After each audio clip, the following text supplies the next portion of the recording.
Iran তাদের বন্ধ Hormuz প্রণালী খুলে দিল শুধু বাংলাদেশের জন্য। ইরান যখন যুদ্ধে টালমাটাল, হরমুজ প্রণালী বন্ধের কারণে যখন পুরো ইউরোপ চাপে, তখন ইরান বাংলাদেশের জন্য খুলে দিল হরমুজ প্রণালী। বাংলাদেশ সরকার অনুরোধ করেছিল ইরানকে যাতে বাংলাদেশ তেলের সংকটে না পড়ে, সেজন্য ইরান আশ্বস্ত করেছিল। আর অবশেষে যুদ্ধের মাঝেও বাংলাদেশের জন্য হরমুজ প্রণালীতে তেলবাহী জাহাজগুলোকে বাধা দিবে না ইরান। অন্য অনেক দেশের তেলবাহী জাহাজ যেতে না দিলেও বাংলাদেশের জাহাজ ঠিকই যেতে দেওয়া হবে। কিছুদিন ধরে বাংলাদেশের তেলের পাম্পগুলোতে লম্বা লাইন দেখা যাচ্ছে। যদিও সরকার থেকে বারবার বলা হয়েছে বাংলাদেশে এখনো তেলের ঘাটতি দেখা যায়নি, তবুও তেলের জন্য গাড়িদের লম্বা লাইন ছিল চোখে পড়ার মতো। তাই বাংলাদেশ সরকার যোগাযোগ করে ইরানের সাথে যাতে বাংলাদেশের জ্বালানি তেলের সংকট না হয় আর অসাধু ব্যবসায়ীরা সুযোগ না নিতে পারে। সরকার থেকে হরমুজ প্রণালী দিয়ে বাংলাদেশের তেল ও এলএনজি বহনকারী জাহাজের নিরাপদ চলাচলের নিশ্চয়তা চেয়ে ইরানের সঙ্গে যোগাযোগ করে। এতে সম্মতি দেয় ইরান। সাথে তারা এটাও জানিয়ে দেয় বাংলাদেশের জ্বালানিবাহী জাহাজ হরমুজ প্রণালীতে প্রবেশের আগেই তা ইরানকে জানিয়ে দিতে,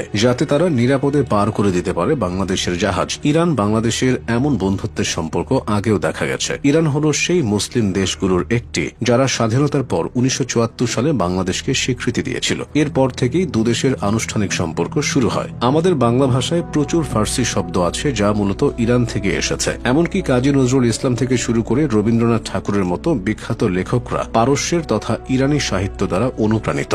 ঢাকায় ইরানের দূতাবাস আছে, তেহরানেও বাংলাদেশের দূতাবাস আছে। এছাড়াও দুই দেশই মুসলিম সংখ্যাগরিষ্ঠ। ধর্মীয় ও সাংস্কৃতিক মিল থাকায় সম্পর্কের ভিত্তিটা বন্ধুত্বপূর্ণ। বাংলাদেশ ও ইরানের মধ্যে যে বাণিজ্য আছে তা খুব বড় না হলেও বেশ গুরুত্বপূর্ণ, কারণ ইরানের উপর দীর্ঘদিন যুক্তরাষ্ট্র ও পশ্চিমা দেশের নিষেধাজ্ঞা আছে। এ কারণে বাংলাদেশের সাথে ইরানের সরাসরি ব্যাংকিং লেনদেন বা বড় আকারের ব্যবসা করা কঠিন হয়। অথচ এই ইরান কিন্তু একসময় বাংলাদেশে প্রচুর কাঁচা তুলা এবং বিটুমিন রফতানি করত। আবার বাংলাদেশ থেকে পাট ও পাটজাত পণ্য ক্রেতাদের অন্যতম দেশ ছিল ইরান। এছাড়া বাংলাদেশ ইরান থেকে কিছু শিল্প কাঁচামাল, ফলমূল, বিশেষ করে খেজুর আমদানি করে, আর তৈরি পোশাক, চা, ওষুধ, চামড়াজাত পণ্য রফতানি করে। তবে এই বাণিজ্যের পরিমাণ বছরে সাধারণত কয়েকশো মিলিয়ন ডলারের মধ্যে থাকে। এছাড়া ইরান বিশ্বের অন্যতম বড় গ্যাস ও তেল মজুতকারী দেশ। আমাদের দেশও জ্বালানির সংকটে ভোগে। তাই কয়েক বছর আগে আলোচনা হয়েছিল বাংলাদেশ কি ইরান থেকে তেল বা গ্যাস নিতে পারে কিনা, কিন্তু আন্তর্জাতিক নিষেধাজ্ঞার কারণে সেটা বাস্তবে